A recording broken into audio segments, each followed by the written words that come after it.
नमस्कार, स्वागत है आपका कथाकल्प में। आज की कहानी है अयोध्या में खाता बही। कहानीकार व्यंग्यकार हरिशंकर परसाई।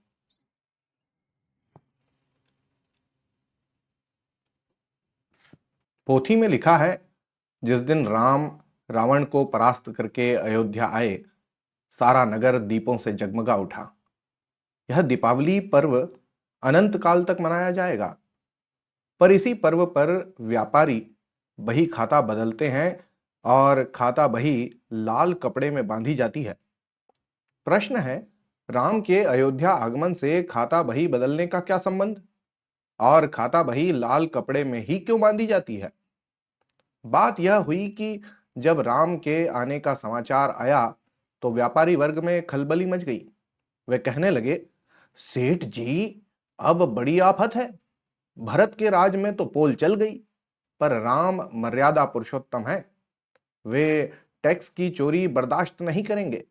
वे अपने खाता बही की जांच करेंगे और अपने को सजा होगी।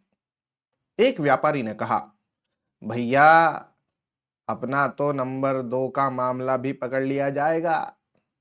अयोध्या के नर नारी तो राम के स्वागत की तैयारी कर रहे थे, मगर व्यापारी वर्ग घबरा रहा था। अयोध्या पहुंचने के पहले ही राम को मालूम हो गया था कि उधर बड़ी पोल है। उन्होंने हनुमान को बुलाकर कहा, सुनो पवनसुत, युद्ध तो हम जीत गए लंका में, पर अयोध्या में हमें रावण से बड़े शत्रु का सामना करना पड़ेगा। वह है व्यापारी वर्ग का भ्रष्टाचार। बड़े बड़े वीर व्यापारी के सामने परास्त हो जाते हैं। तुम अतुलित बल बुद्धि निधान हो। मैं तुम्हें एनफोर्समेंट ब्रांच का डायरेक्टर नियुक्त करता हूं। तुम अयोध्या पहुंचकर व्यापारियों की खाता बहियों की जांच करो और झूठे हिसाब पकड़ो। सख्त से सख्त सजा दो। इधर व्यापारियों में हड़कंप मच गया। कहने लगे, अरे भैया, अब तो मरे। हनुमान जी इन्फोर्समेंट ब्रांच के डायरेक्टर नियुक्त हो गए। बड़े कठोर आदमी हैं। शादी ब्याह नहीं किया, न बाल न बच्चे, घूस भी नहीं चलेगी। व्यापारियों के कानूनी सलाहकार बैठकर विचार करने लगे। उन्होंने तय किया कि खाता बही बदल देना चाहिए। सारे राज्य में चैम्बर ऑफ कॉमर्स की तरफ से आदेश चला गया कि ऐन दीपोत्सव पर खाता बही बदल दिए जाएं। फिर भी व्यापारी वर्ग निश्चिंत नहीं हुआ। हनुमान को धोखा देना आसान बात नहीं थी। वे अलौकिक बुद्धि संपन्न थे। उन्हें खुश कैसे किया जाए? चर्चा चल पड़ी। अजी, कुछ मुट्ठी गर्म करने से काम नहीं चलेगा। हाँ, वे एक पैसा नहीं लेते।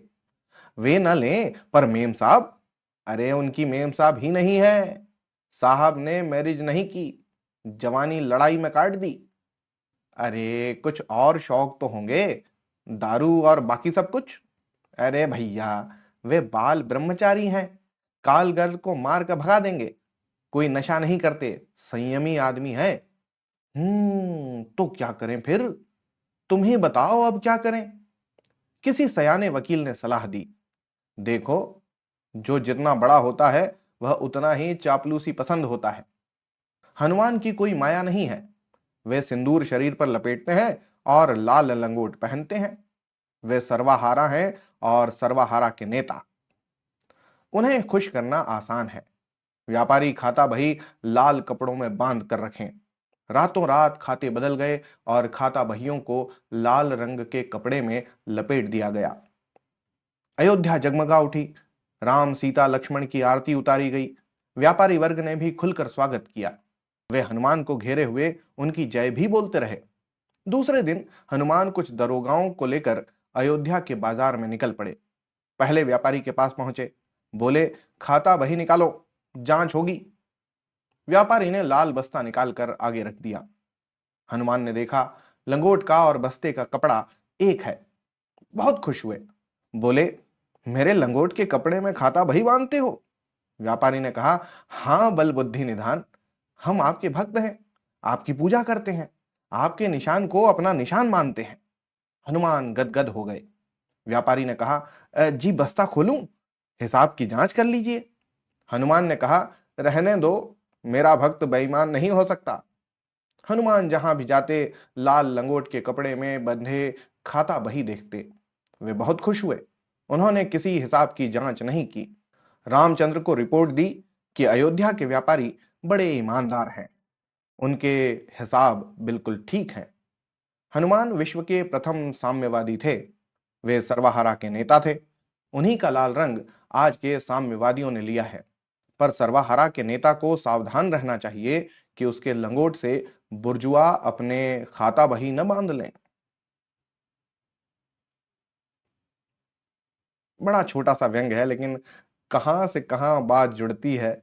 ये परसाई बड़ी अजीब, बड़ी अलग तरीके से लिखते हैं। बड़ा अनूठा रंग है परसाई का। होती है अगली कहानी में मुलाकात, तब तक के लिए धन्यवाद और जय हिंद।